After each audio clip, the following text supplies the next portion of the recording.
email, and I would glad to go through it. Any other questions related to that?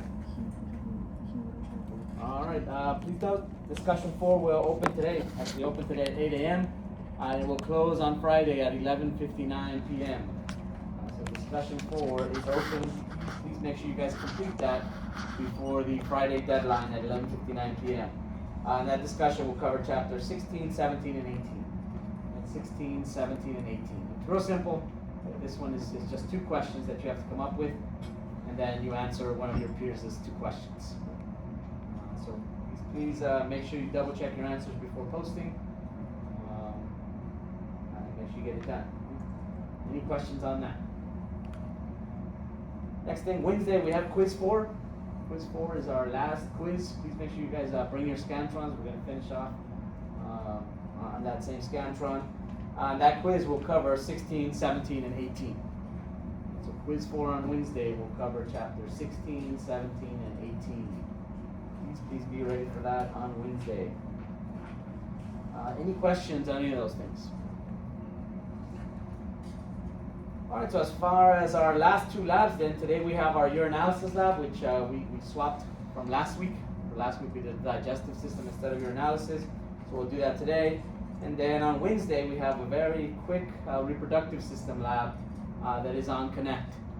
And it's related to the reproductive system in that it talks about how we make our chromosomes, or how genes are produced, how they eventually separate to make haploid gametes. And then we will go over a little bit of inheritance, right? Very simple Mendelian inheritance, just so you understand what that is and how genes are passed from one generation to the next. Right? So, very quick labs on Wednesday. Today's lab is our last wet lab, but it's also going to be fairly quick and easy. So, nice easy week as far as lab. Just make sure you guys are keeping up with lecture, and then we should be good. As a heads up for next week there is no lab, right? We just have exams. So on Monday of next week we have lecture exam 4 and lab exam 4. So again, Monday is lecture exam 4 and lab exam 4. Lecture exam 4 will cover chapters 16 through 20. 16 through 20. So please be ready for that. And then lab exam 4 will do the digestive system lab that we did last week. Today's urinalysis lab, and then Wednesday's reproductive system labs. So 3 labs, 3 reflections that you would need to have printed and ready to submit. So please be ready for that next Monday from today. Wednesday of next week is our cumulative final exam. Right? So it's just a lecture exam. For that final exam, you will need a fresh Scantron. Please remember that final will be 100 multiple choice questions. Make sure you guys bring a Scantron and a pencil for that. That's all we're doing that day. It's only an hour and 20 minutes. So please make sure you're here on time, because we're going to start right at 8. Any questions on that? How cumulative is it? Like super cumulative? Got everything from the very beginning. Super cumulative. So you want to go back and definitely look at the old study guides. Just go down the line from there, right? Review the notes, right? The cheat sheet. Yeah, you got a cheat sheet. The usual cheat sheet. The usual? Yeah. Yeah, keep in mind it's multiple choice. All the Yeah. answers will be there, right? You just gotta pick the right one. Right? Yeah, I wouldn't rely too much on the cheat sheet for this one. I mean, I would put on the cheat sheet things that you just, for whatever reason, can't remember or don't want to remember. You just want to have them on the sheet. Right? Hopefully by this point, though, the big physiology concepts kind of have, so that if you see an answer on a piece of paper that sounds like that's what it is, you'll know it, you'll be able to see it. Most people end up doing well on this final. And the final usually ends up replacing an exam. It's rare when somebody does not do well on the final and doesn't replace an exam. The exceptions are people that are already doing really well in the course. Getting A's on everything, probably get an A on the final, or maybe a B on the final, and it won't replace anything, but it won't really do anything to your grade. So please make sure you guys are studying for that and be ready for that week and a half. Any questions on that? that is the plan for the next few weeks. Again, I will post or update all the scores on Canvas as soon as I finish grading the lab exams and those last reflections. Otherwise, should be fairly current. Any questions, comments, or concerns? All right. So as far as today's lab is on urinalysis, right? So this is related to our urinary system. As far as the objectives, one, make sure you know what a urinalysis is and what it can be used for. Know what a urinalysis is and what it can be used for. 2, understand why a urinalysis is possible. Understand why a urinalysis is possible. It's physiologically what's happening that allows us to actually do this, right? So understand why a urinalysis is possible.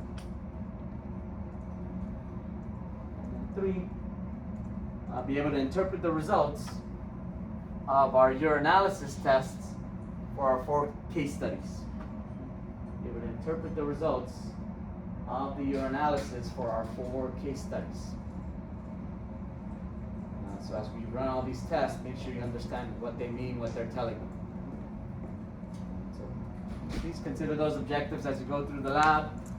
Otherwise, as we think about the urinary system, if you've gone through the urinary system lecture, I just want to briefly kind of point out a few things, right? In the urinary system, at our kidneys, what are we filtering? Blood. We filter the blood. Where do we filter the blood? Kidney. Specifically where? The nephron. At the nephron, right? What's the first capillary of the nephron that this filtration occurs at? Glomerulus. The glomerulus, right? So at the glomerulus is where we filter our blood.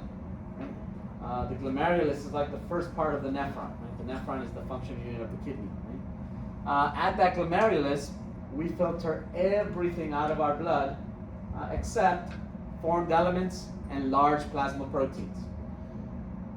Which means once the blood reaches the glomerulus, everything in that blood comes out. Except, again, formed elements and large plasma proteins. Those things stay in the blood and then flow out of the glomerulus. Everything else that got filtered out is now dumped in the filtrate. So one of the key concepts I want you to understand as far as the urinary system is that we are filtering the blood. So we're taking things out of the blood. Now as that filtrate moves through our nephron, all the good things that we filtered out, that we don't want to dump in the urine, we have to reabsorb back. Now, if we initially took these things out of the blood, when we do reabsorb these things back, where do we want to put them? Back into the blood. Right? So if the kidneys reabsorb anything in the production of urine, those things are going to end up back in the blood. Now if you listen to the lecture, this is going to happen through the nephron tubules, but then specifically through the peritubular capillaries. Like the peritubular capillaries. So at those capillaries is where we're able to bring things back into the blood that we initially filtered out at the glomerulus. So true or false, in the urinary system, we filter things out of the blood, the things that we reabsorb end up back in the blood. True. True. Right? Take it out of the blood, it's got to end up back in the blood. Right? If it doesn't go back into the blood, meaning we don't reabsorb it, these are the things that we end up dumping out in urine. So again, if we don't reabsorb it, where does it end up? In the urine, right? It's going to end up in the urine.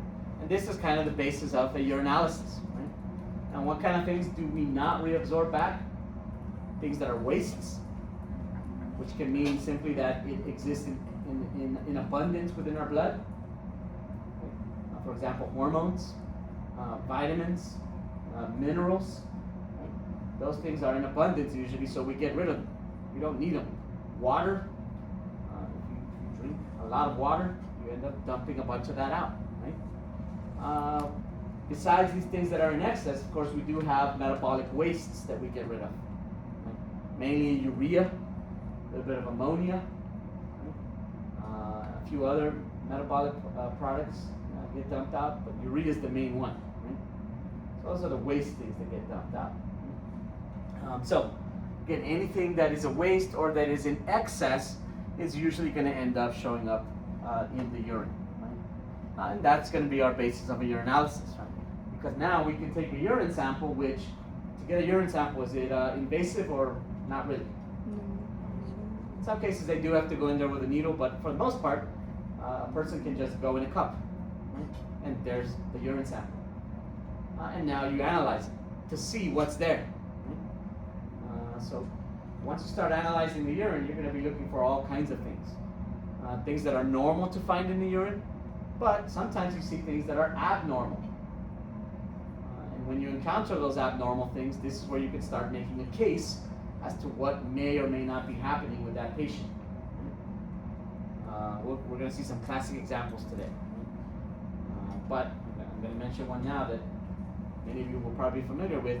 Right? If a person has a urinalysis done and there's a bunch of glucose in their urine, what may that indicate? Diabetes mellitus. Right? Because glucose is our preferred energy source. Do we want to be dumping that in our urine? Typically, under normal conditions? No. We want to bring all that glucose back. Glucose does get filtered at the glomerulus, but we bring it all back. Right? We don't want to dump our preferred energy source. Unless there's way too much of it. And in that case, we're still trying to bring it back, but there's just so much of it, because this filtrate is flowing, we just simply can't get all of it back. And a lot of it ends up in the urine, which again then indicates diabetes mellitus. So please kind of have that in your mind as you think about how this whole thing works and why it works, right? Why does it work? Because we filter things out of the blood, right? And in most cases, we bring back what we need and dump what we don't. Right? So please think about that. Right? Now, before we get to the actual abnormalities, we want to think about what normal urine looks like, right? So you should know what normal is in order to compare to abnormal things. So as far as some of the characteristics that we're going to be looking at kind of macroscopically for urine today, we're going to look at the appearance, we're going to check the odor, we're going to check the pH, and then I'm going to mention specific gravity, but we're not actually going to be testing for that or looking for that today. So if we start with appearance, in general, urine should be a clear, pale yellow to amber colored fluid. Right? Clear, pale yellow to amber colored fluid. As far as the actual color, pale yellow indicates that the person is well hydrated, whereas the darker that color gets towards the amber end of the spectrum, that just indicates the person is not well hydrated. Right? So that can be the only abnormality there. Right? If you see amber colored urine, that might indicate the person is dehydrated.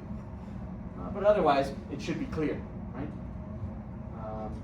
Certain conditions will make the urine cloudy, but also certain things that we may consume or eat may make the urine cloudy. But for a healthy, normal person, barring what they've eaten, it should be a clear liquid or clear fluid. So today in our urine samples that are on the back counter there, freshly collected this morning, so be careful, it might be a little warm. I'm just kidding. It's all synthetic. But if you do get it on your hands, make sure you wash your hands immediately, right? You're going to pour it out into the little medicine cups that are in the little beakers that are at your tables. And then you're going to hold it up against the light and see what it looks like.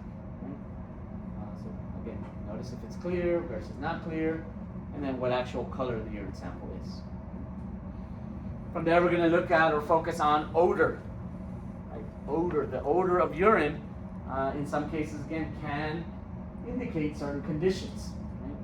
Right? Again, diabetes mellitus being a kind of a classic example. In other cases, the food that you consume can also change the odor of urine. Some people, when they eat asparagus, don't metabolize it like other people do, and there's a product that comes out in the urine which produces this kind of pungent, sweet odor. I don't know how to describe it. If you know what I'm talking about, you know what I'm talking about. You eat asparagus. So different odors can mean different things. So for this one it varies, but normal urine should have kind of a weak, very, very weak ammonia smell to it. I mean, I'm sure you guys have all smelled urine before, right? If you walk into a very busy bathroom, you smell it, right? That's kind of the odor of urine. But again, certain conditions will impart certain odors. Because this is a simulation and technically these things were in the fridge, so they're still probably a little cold, you might not get much today. There are some samples that do have fairly distinct odors, but again, you really have to get in there. Right? This is not chemistry. I don't want you wafting. I want you putting your nose into that little medicine cup. If you can't smell anything there, go to the little stock bottles, swirl them around, open the cap, and then get a good whiff from there. Right? Describe what you smell. Right? So we'll see what we end up getting.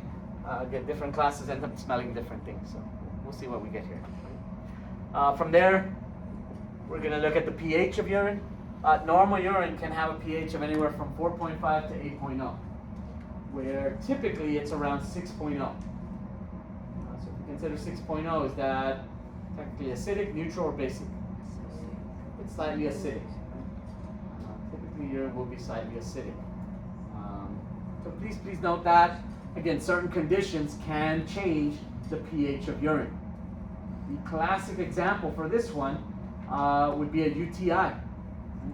In a UTI, the bacteria that are present in the urinary tract can metabolize urea and convert it back into ammonia.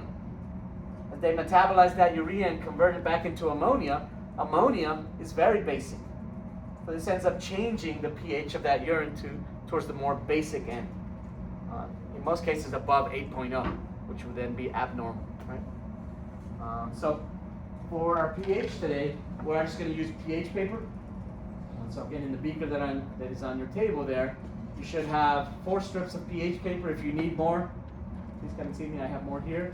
And then there should be a pH scale. So all you're going to do is dip the pH paper into the urine sample and then compare it to the scale. And write down what that pH is. So please note that.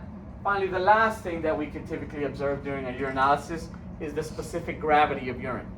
Specific gravity is a comparison of the density of urine to that of distilled water. So distilled water would be 1.0000. Notice normal urine can range anywhere from 1.003 to 1.030. Anything outside of that range, obviously there's some kind of problem. And again, certain conditions will change the specific gravity, usually towards the higher end of the scale. The lower it is, the more like water it is, which means you probably have very dilute urine. So I just want you to understand what this is. We will not be making any recordings of this today. So we're really focusing on the first 3 as far as the gross observations. So any questions on that part? So from there, we are going to look at some microscopic observations. Please note that in urine, it is normal to have a bunch of inorganic substances, right? These are things that we are typically always getting rid of, right? A lot of these are just salts, right? Sulfates, chlorides, phosphates, obviously ammonia, again, urea, things like that. Sometimes, as the pH of urine changes for whatever reason, some of these things can precipitate out of solution. Or certain conditions will cause the nephron tubules to become inflamed, and as these substances are moving through those tubules in the filtrate, they end up getting stuck. So as these things happen, there are 3 different types of microscopic observations that we can actually see in these urine samples. The first ones are ones that we are not going to see today, but can be very important as far as diagnosing certain conditions. And these things are casts. So a cast is exactly what the name implies. This is a cast of the nephron tubule. I have a drain tube at home that drains all these drains that I have throughout my yard. And sometimes there's debris that gets stuck in the tube. And I have to put a hose in one of the drains to try to push all of that debris out. So as this debris accumulates, it's just taking the form of the tube. When I push it out with the hose, I get this like round pellet of leaves and all kinds of other things. That's essentially what a cast is, right? A cast takes the shape of whatever tube it's in. So in our nephrons, sometimes we can have red blood cell casts, you can have protein casts, you can have waxy casts which contain lipids. And these are things that have gotten stuck in the nephron tubules and eventually do get pushed out. Now, depending on the cast that you see under the microscope, you can then come up with possible diagnosis. Now, if we were doing an actual urinalysis, you would have keys for all of these known things, meaning you would have a thing with pictures of all the known casts. And as you're looking under the microscope, you would then compare the cast that you're seeing in the microscope to what the known casts are. And once you can identify what it is, in the key it will tell you all the conditions that that cast is associated with, right? So that you can start moving in that direction with your diagnosis. So that's what a cast is. Unfortunately, because this is a simulation, we will not be seeing casts today. Right? If you want to see what an actual cast looks like, just do a search on Google for urine casts, and you'll be able to see what these things look like under images. So are we going to see casts in our samples today? No casts. Right? The next thing that we can see are cells. Right? If you think about the nephron, what kind of tissue is going to line the nephron tubules in general? Major tissue categories. Epithelium, connective, muscle, or nervous tissue. What's going to line the nephron tubules? Epithelium, right? Epithelium is always the tissue that lines, right? So epithelial cells have a high turnaround, which means they end up dying and sloughing off. So it is possible for us to see epithelial cells in urine samples.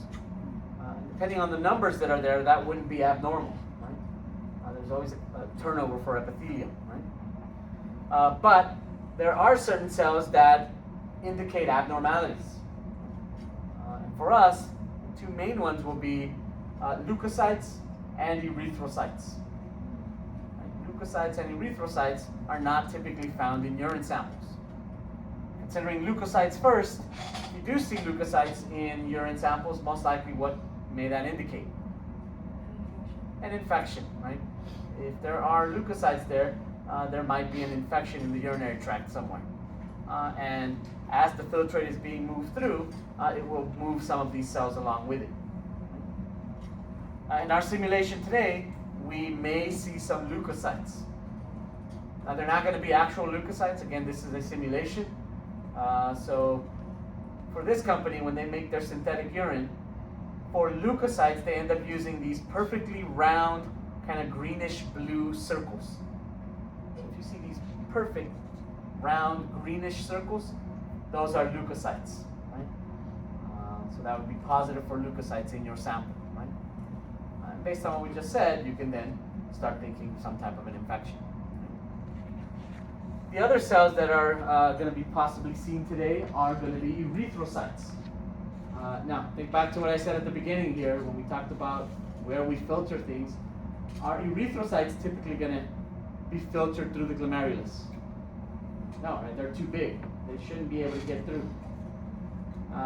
Sometimes, though, when the nephrons stop working, the filtration membrane loses its consistency, and erythrocytes now can get through. Once they're through, there's no way we can reabsorb them.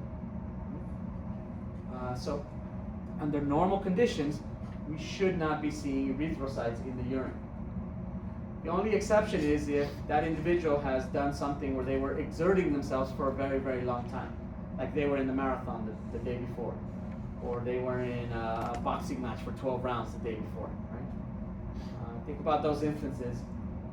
While they're doing those things, would they be under parasympathetic or sympathetic control? Sympathetic control. Under sympathetic control, are we sending a lot of blood to the kidneys? No. So because we're not sending a lot of blood to the kidneys, the filtration membrane does kind of stop working the way that it should, and red blood cells do kind of get through. So you ask, typically, if you were doing this, have you been in some kind of strenuous activity in the last 24 hours? They say no, then you know that that's not going to be the case, why you might see red blood cells there. Now, for us to say that it's positive for red blood cells, you have to be under high magnification, and you have to see at least 3 erythrocytes in that high field view. And again, if this was a true urinalysis, you would do it at least twice. You would have to see at least 3 in high field twice. Today, as long as you see 3 in high field, that's going to be a positive. You don't have to do it twice. Now again, since this is a simulation, the erythrocytes in our case are going to look like perfectly round red circles. So if you see perfectly round red circles, those are erythrocytes. Again, as long as you're seeing 3 or more under high field, that's abnormal. So please note that. Finally, the last thing that we can see in our urine samples under the microscope are going to be crystals. So think about all of these inorganic substances that we have here. Again, when they precipitate out of solution, they end up forming crystals. Different crystals can indicate different conditions. Just like CAST, if you were doing a true urinalysis, for crystals, you would also have a key of all the known crystals.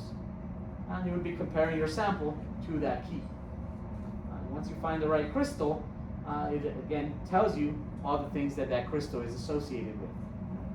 In our handout today, we do have a list of many of the possible crystals that can be seen in urine samples. On page 5, you have this table here.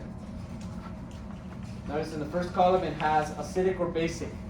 It doesn't give you a specific pH, it's just telling you acidic or basic. In the center column it has the actual type of crystal. And in the last column it has possible conditions that these crystals are associated with. So for us, since this is all synthetic, we're not going to see the real crystals. In our samples though, crystals will look like these random yellow globules. If you're seeing that, those are crystals. If you want to see what actual crystals look like, again, just do an image search on Google for urinalysis crystals. And you'll get a bunch of other pictures. And they do look like just little crystals. Random little crystals. So it is possible to be able to actually identify right, in a true urinalysis. So for us, we're going to work backwards. Once you do see crystals, I want you to then go back to your pH and what you think that person may have based on all the other things that we're going to talk about. Right? And then you'll go to the last column and determine the type of crystal that may be present there. So that's how we're going to identify crystals today. So please note that. Otherwise, things that are absolutely not normal to find in urine. 1, proteins, and 2, glucose. Most of our plasma proteins are too big to get through the filtration membrane. So we don't have to worry about them being filtered out. They're just simply too big. They also carry a negative charge for the most part, and part of the filtration membrane is negatively charged, so they would repel one another. This would keep these proteins from being filtered out. But in our plasma, we do have albumins. Albumins are actually small enough that they can get filtered out. If you think back to your blood chapters, are albumins important to have in our blood? Yes. Yeah, what are 2 big functions of albumins in the blood? Kind of, right? Keep water. It produces an osmotic gradient and, did I hear viscosity? Yeah, somebody said viscosity. All I hear is Sorry, viscosity. Viscosity and osmotic gradient. Right? That's what albumins do for us in our blood. So they're very important. So we don't want to dump these out even though they get filtered out. So as soon as we filter these albumins, once that filter starts moving through the proximal convoluted tubule, these albumins are being reabsorbed right back. And if we took them out of the blood, where do we return them to? Back to the blood, right? So they end up going back into the blood. But if we test for these albumins and they're present, that's a problem. Right? That means the kidneys may not be working like they should. Usually that indicates kidney failure or renal failure, right? Or nephritis or glomerulonephritis. Right? So to test for albumins today, we're going to do the Bio-Ret test. Remember, the Biuret test or Biuret reagent detects the presence of peptide bonds. So we have our Biuret reagent on the back counter. Please wear gloves when using the Biuret reagent. And remember, this one cannot go down the sink.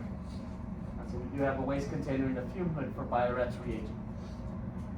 Compared to last week, please note the colors are a little bit different, and that's because of the color of urine. So today, a positive for Biuret's test is going to be an orange-red color. If we get a positive, an orange-red color, that means albumin is present in the urine. Good or bad? Bad, right? That shouldn't be happening. A negative today is going to be a green color. So again, that's blue, the urine samples are yellow, so when they mix, if nothing happens, it ends up just forming this green color. So green is negative, orangish red is positive today. The other thing we're going to be looking for that would be abnormal to find in the urine would be glucose. We mentioned this earlier, right? Glucose does get filtered out, but we reabsorb all of it if we can, because that's our preferred energy source, right? This is what our cells are going to metabolize. We don't want to be dumping this out in the urine. So to test for glucose today, we're going to use the Benedict's test. So we do have our Benedict's reagent on the back counter as well. Again, make sure you're wearing gloves when you're using that. Also remember, Benedict's cannot go down the sink. There is a Benedict's waste container in the fume hood. And the last thing to remember for Benedict's, in order for this to work, you have to place it in the 90 degrees Celsius water bath.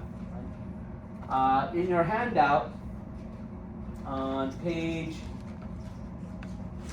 9, where it says testing for sugars, part of the instructions ask you to make a water bath. Ignore those instructions. We have our water bath already. So you don't have to get a 250 degrees or 250 ml beaker. You don't have to put it on a hot plate, none of that, right? We're just going to use the hot water bath there.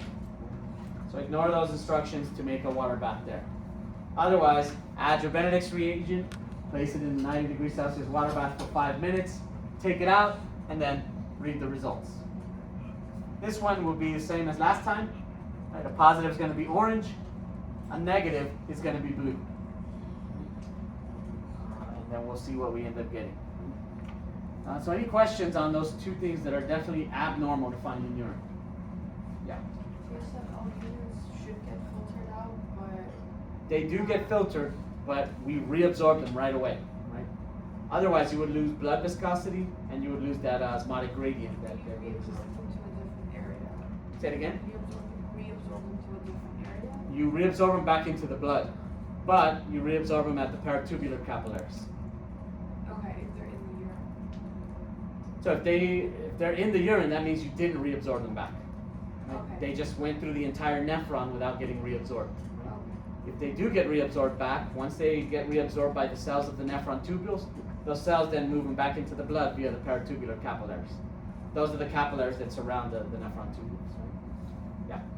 For kidney stones, would they be in like a crystals category, or would they be their own? It would be kind of like crystals. Eventually they get big enough that they become stones, right? But it is essentially a precipitation of mainly calcium salts, right? They just get large enough that they end up forming stones. Right? And you might find like urine or blood in there. You could possibly find blood, but that's if they're passed, right? Otherwise, normally they're just kind of forming there. Again, it starts like a little crystal, and then it gets bigger and bigger and bigger, right? And then if you do pass it, there might be blood there. Right? I've heard it's very painful. I don't know. But yeah, you can definitely cut some things on the way out. Right? Any other questions on this? All right, so we're going to go through our case studies here in a second, just to give you an idea of what may or may not be happening there. As you go through this, eventually fill in the data table that is on page 11. Right, page 11, and then answer questions 1 through 9. 1 through 9. When you write up your reflection, please include the last 2 pages of the handout. I just want the last 2 pages. Don't include the entire handout. Just the last 2 pages. Otherwise, if we move on to page 7. Page 7, this is where the 4 case studies are. I'm just going to go through this, and then I'll let you guys get started. Right? So case number 1. If you think you know what may be going on, just say it. Right? Case number 1. Jeff Jones is 19 years old. He notices that he has increased urine output. Increased urine output, polyuria. Increased appetite, polyphagia. And he's always thirsty, polydipsia. He has also experienced unexplained weight loss. So he's always hungry, always thirsty, but he's losing weight. And he's always going. Diabetes mellitus, right? Diabetes mellitus. So if you think diabetes mellitus, what are some of the things that you would be looking for in our urinalysis? Oh, glucose. Glucose in the urine would definitely be a good indication of that, right? If you go back to the crystal table on page 5, were there any crystals associated with diabetes mellitus? Which ones? What type of crystal? Calcium oxalate. And notice what the pH associated with those crystals is. Acidic. So if sample number 1 ends up being basic, are we on the right track? No. But we'll see what it ends up being. Based on this information, you might be on the right track. So look for acidic pHs, look for crystals, and definitely look for a positive Benedict's test. Right? If that's what you think it might be. Case 2. Mr. Thompson is 60 years old. 60 years old. 60 is the new 40, right? That's not that old, right? He has been unusually tired for several weeks now. Exhausted for several weeks. He occasionally feels dizzy, and lately he finds it increasingly difficult to sleep at night. He has swollen ankles and feet, and his face looks puffy. He experiences a burning pain in his lower back. So right here, just burning. What organs are Kidneys. Oh, the kidneys. Just below the ribcage. He also notices that his urine is dark in color. Dark urine. He goes to see his physician, who finds that he has elevated blood pressure and that the kidney region is sensitive to pressure. Any ideas? Kidney stones, kidney disease. If it was stones, what would you be looking for? Crystal. Probably crystals. Maybe you would ask, hey, have you passed any stones? Have you felt any excruciating pain as you went at some point? Kidney disease. What might you be looking for there? Blood in the urine, cells. So which cells are we going to look for there? Erythrocytes, right? If erythrocytes are getting through, what else might be getting through and not getting reabsorbed? Leukocytes. So normally you wouldn't just have leukocytes there unless there was an infection, right? So if there is no infection, those probably won't show up, right? Albumins? The albumins, right? Remember, most other proteins are not going to get filtered out, but these guys do, but we quickly reabsorb them. But if the kidneys aren't working, that might not work either, right? So I would definitely look for red blood cells and protein if we're thinking kidney disease. If we're thinking stones, it might just be a large amount of crystals or even stones. If we are thinking kidney disease, though, or kidney failure, we're heading in that direction, right? I do want you to consider then why Mr. Thompson has been so tired for several weeks now, and why he might be getting dizzy. So depending on your results, come back to those questions. Before your group leaves today, I need you to answer that question. I need you to come see me and tell me the answer to that question. Why is he tired? For that, I need you to look at all the functions of the urinary system and kidneys. Case number 3, Miss Smith, 27 years old, has been experiencing painful and difficult urination, dysuria, frequency of urination, and urgency.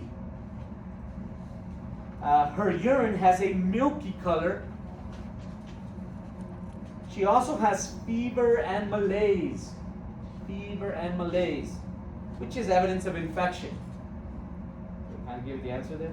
Upon seeking treatment, she is given antibiotic therapy. After a few days on antibiotics, her symptoms disappear. What do we think? UTI. UTI. So what are we going to look for? Leukocytes. And based on what we said earlier about what these leukocytes do to the urea, what kind of pHs should we be looking for here? Basic. Right? Just remember, they metabolize that urea back into CO2 and ammonia. Ammonia is basic. So look for those things if you're thinking UTI, and then we're on the right track. Case number 4, normal urine sample. You shouldn't really see anything here. What is this serving as? Control. Control. Why is it important for us to have controls? To compare. To compare to. To compare. So 4, you shouldn't really see anything. Right? Now, for the microscopic observations, the microscope cabinet is open. Feel free to pick whatever scope you want to pick. We do have to make wet mounts of the urine samples. So I do have the glass slides here, as well as some cover slips. All you have to do is add 2 drops of the urine sample to the glass slide, and then drop the cover slip at an angle as you touch the urine sample. The idea is to try to not make bubbles, because people then confuse bubbles for some of the things that we should see here. Right? If you're having issues with this, or don't remember, or need help, please let me know, and I will gladly help you with this. When you're done with this, we do need to wash the slides and then just leave them drying on the rack there. Right? The cover slips can get tossed in the garbage. Right? So please note I have these here. Oh yeah. Is it one per group for microscope, or does it? Yeah, it could be 1 per group. Or if you want to do multiple samples at a time, you can grab 2 scopes. However you guys want to do it. Right? I just put the beakers there based on the groups. I put 2 here, but if you guys want to just form 1 group, you can. You guys are typically 1 group, right? And then I put 2 over there. Normally you guys are 2 groups, right? Yeah, so break apart however you want to break apart. Our urine samples are in the back there. Again, they are synthetic, but if you get it on your hands, please wash your hands. Otherwise, we have our test tubes in the back, along with some test tube racks, dropper bottle or droppers if you need them, and wax pencils to label your test tubes. Please make sure I see the results for the tests. I want to make sure all the colors are right. And I want to make sure that these are good samples. We've had issues with these in the last 2 semesters, so hopefully everything is right today. Right? Otherwise, that 90 degrees Celsius will be hot. Please be careful. Use the test tube holders. Remember, 5 minutes for the Benedict's test. True or false? Benedict's and Biorez can go in this sink. False. Anything with those things, make sure you put them in the correct waste container. Any questions, comments, concerns? Does everyone have a handout? All right, go ahead and get started.